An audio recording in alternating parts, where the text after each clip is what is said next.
Negeri Sembilan, negeri beradat. Adat pepatih menjadi budaya masyarakat sebahagian besar penduduk Melayunya. Budaya yang bernasabkan kepada ibu atau wanita itu menyaksikan Negeri Sembilan menjadi sebuah negeri yang unik dan berbeza.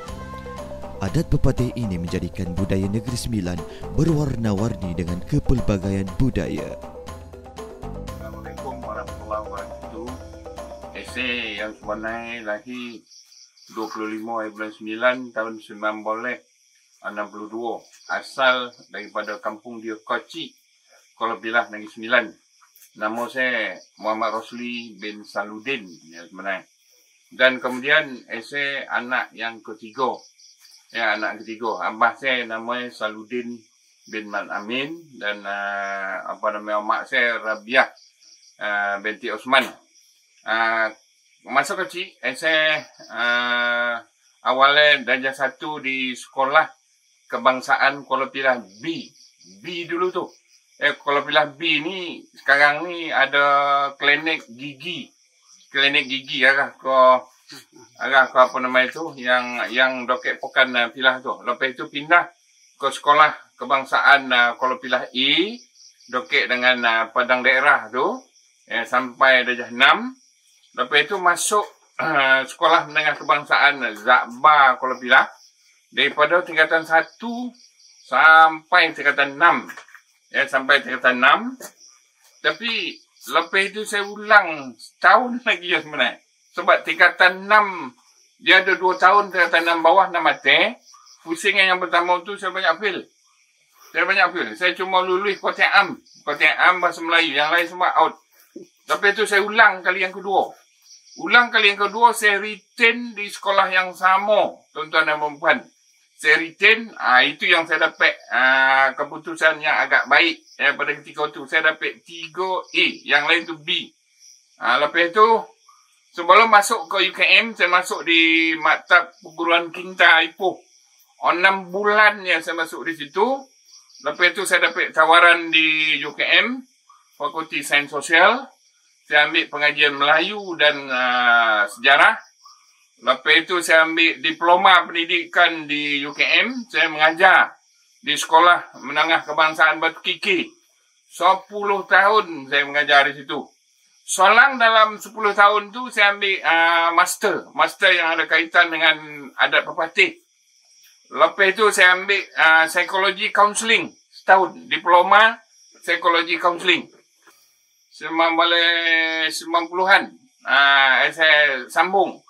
Saya sambung untuk nak buat PhD, tapi belum mula masa tu. Saya mohon Universiti Pendidikan Sultan Idris 1997, 1998 saya dapat. Setahun saya masuk situ. Lepas tu saya diarahkan untuk keluar buat PhD. Saya buat di Jabatan Pengajian Media Universiti Melaya. Saya buat tromboh sebagai alat komunikasi dalam kepimpinan adat pepatih. Saya buat dalam 2 tahun setengah. Lepas tu saya balik ke UPSI. Di UPSI saya pernah jadi ketua jabatan, pernah jadi timbalan dekan, ditawarkan untuk jadi dekan. Saya tak nak sebab asyik punya mesyuarat yang tuan-tuan perempuan payah yang sebenarnya. Lama saya jadi timbalan dekan, jadi ketua jawatan. Lepas itu dah lama tu saya nak cari satu perubahan baru. Dan sekarang saya di Institut Alam dan Tamadun Melayu, ATMA UKM. Saya menjurus dalam bidang adat, budaya dan warisan. Sampailah sekarang. Baik, jatuh hati dengan Tok Omor ni. Saya ni kocik-kocik hidup dalam lingkungan orang yang pandai berpantun. Abah saya setiap 3 minit satu pantun ni. Setiap 1 minit 2-3 pantun ni. Pantunnya, pantun Tok Omor, pantun Tok Omor, pantun Tok Omor. Lepas tu saya dilingkungi oleh arwah atuk, arwah uwan, orang kampung. Dan saya minat tentang bondo-bondo yang macam tu. Dan saya masih ingat dengan arwah abah saya dulu. Tok Omor dalam bentuk pantun. Orang belega tengah hari. Itu tanda hari nak potang. Saya cuba mencari diri. Rupanya ada di tengah torang. Itu Torombo bentuk pantun yang ada kaitan dengan tasawuf. Itu. Bondo-bondo yang macam tu. Sebab Torombo ni yang sebenarnya tuan-tuan dan perempuan maksudnya adalah himpunan. Himpunan kata-kata adat yang di dalamnya ada macam-macam bentuk. Ada perbilangan adat, pepatah petitih, syair, mentera, bidalan, dan sododino yang ada kaitan dengan puisi-puisi lama, yang ada kaitan dengan kehidupan masyarakat orang Negeri Sembilan itu sendiri. Ya, yang ada kaitan dengan masyarakat orang Negeri Sembilan itu sendiri. Dan kemudian itu dah jadi mainan.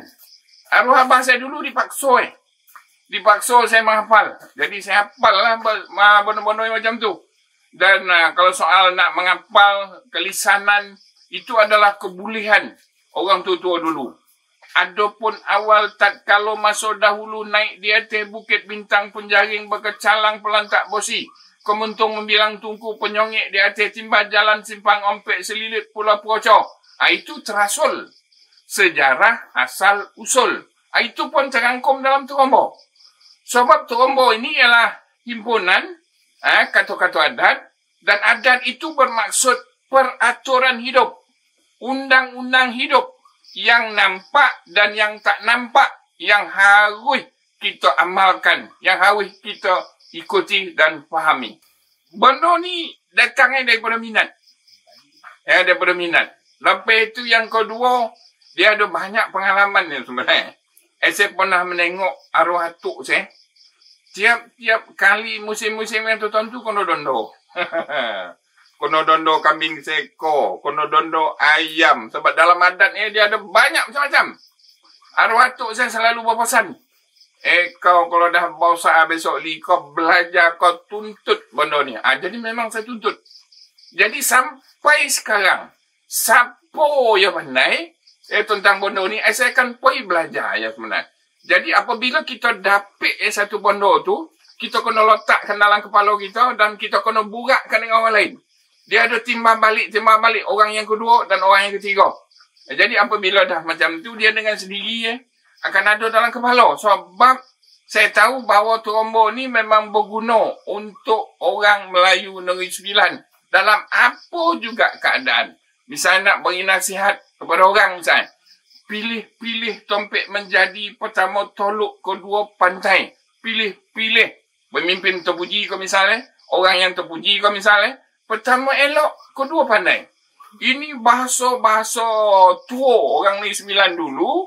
Yang sepatutnya kita orang Negeri Sembilan semua ada semua tu. Ini kelainan orang Negeri Sembilan daripada orang negeri-negeri lain.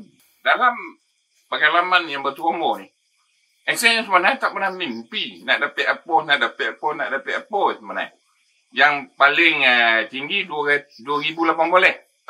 2018 saya diiktiraf oleh kerajaan Malaysia di bawah Jabatan Warisan Negara Malaysia, di bawah Akta Warisan 2005 kalau tak silap saya.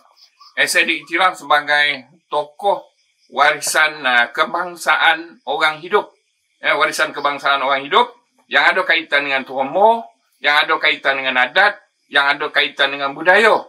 Sebab itulah saya nak bagi tahu pada tuan-tuan dan puan-puan, sebab tu bila dah dipilih macam tu, itu satu amanah yang cukup baik. Jadi kita kena bantu. Bantu siapa saja yang sebenarnya yang nak tahu, dan kita kena kembangkan benda ni kepada anak-anak muda dan semua yang nak tahu tentang adat, tentang budaya, tentang warisan ni. Baik, ini tak ramai yang tahu sebenarnya, tapi ada yang tahu. Dan tuanku pun tahu. Ada satu peristiwa.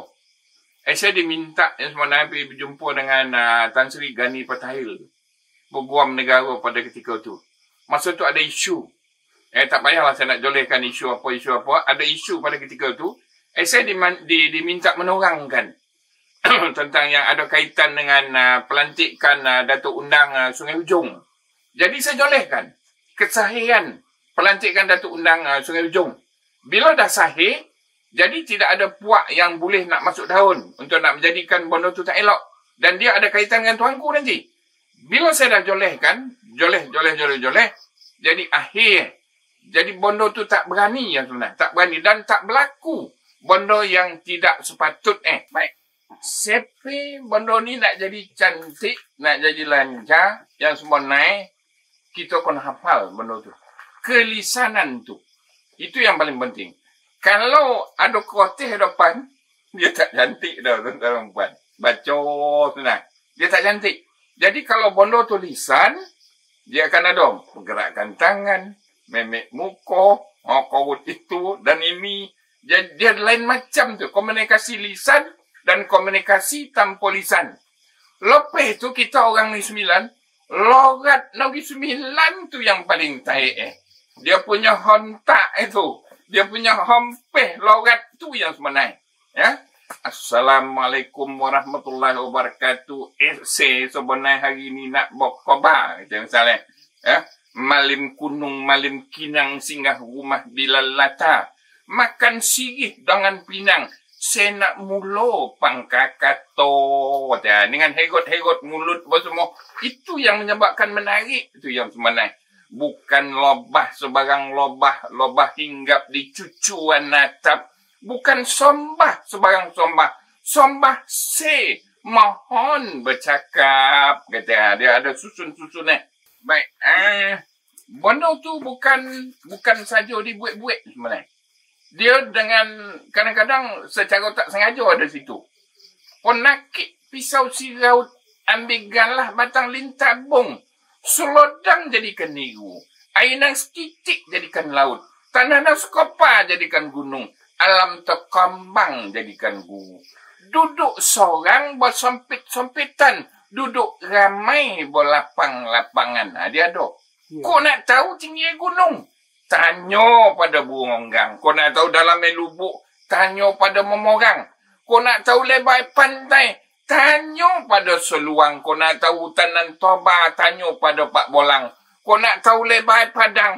Tanyalah pada belalang. Saya nampak cabaran tu yang sebenarnya banyak sebenarnya.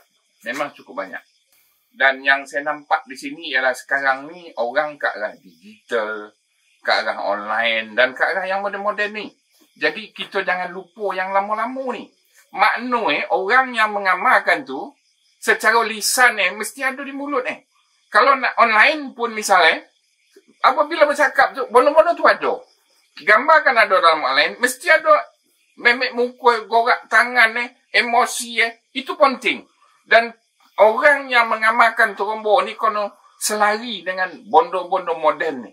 Dia kena tahu dan kita kena ikuti apa yang berlaku. Dan kita kena ada perubahan.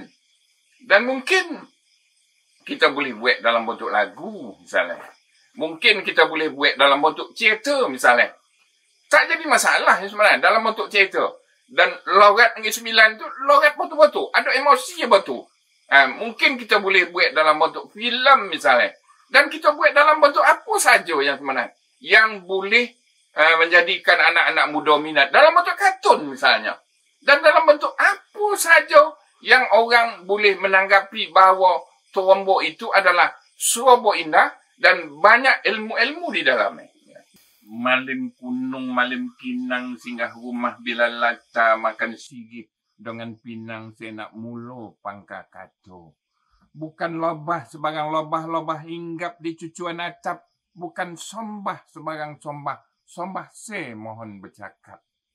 Makan sigih berpinang tidak. Sigih datang dari Melaka. Makan sigih mengonyang tidak. Togah di adat dan budi bahasa. Makan sigih berpinang tidak. Sigih datang masjid tanah. Makan sigih mengonyang tidak. Sama-sama kita mama. Adapun awal tatkala masa dahulu naik di atas bukit. Bintang penjaring bokot calang pelantak bosi. Kemuntung membilang tungku. Penyongik di atas timba jalan simpang empek. Selilit pula peroco selembang tanah Melayu. Salam Minangkabau. Salam juo nan terbuka air segantang selubuk. Selonyap bunyi malam kok gagak dah jadi hitam. Kok bangau dah jadi putih. Adat tak lapuk dek hujan tak lokang dek paneh. tak kuning dek kunyit, tak lomak dek santan, kok dibasuh berabi air, kok dikikih berabi bosi, kok panjang dikorek, kok pendek disambung, kok bocor ditampar, kok tirih dibotukan. Jangan ikutkan hati, nanti mati. Jangan ikutkan rasa, nanti binasa. Jangan ikutkan nafsu, nanti losu. Jangan ikutkan marah, nanti parah. Jangan ikutkan risau, nanti tidur tak lolap. Jangan ikutkan maleh, nanti hutang tak lansai. Patah galah bertungkekkan kaki. Patah kaki bertungkekkan lutut. Patah lutut bertungkekkan tangan. Patah tangan bertungkekkan siku. Patah siku bertungkekkan dagu. Namun adat dan budaya kita jangan kita lupakan. Untun-untun kala diuntun. Kala diuntun banyak duri. Cukuplah Tuhai saya berterombo dan berpantun. Mohon saya berundur diri. Berkelok jalan kedai. Jalan kedai banyak kuini. Segala yang elok bawalah balik. Segala yang buruk kuburkan di sini. Terima kasih. Inilah antara budayawan yang berusaha dan berjuang melestarikan seni budaya agar tidak hilang di telan zaman. Kita harus berterima kasih dengan mereka sebab atas segala usaha dan perjuangan mereka inilah kita masih dapat melihat dan menikmati seni budaya nenek moyang kita. Kerana mereka lah kita masih dapat menilai estetika dan falsafah kesenian bangsa kita. Melalui usaha mereka inilah kita mengenal budaya bangsa kita dan memahami erti jati diri untuk generasi kini dan generasi yang akan datang. Perjuangan mereka inilah yang menjadikan kita insan berbudaya.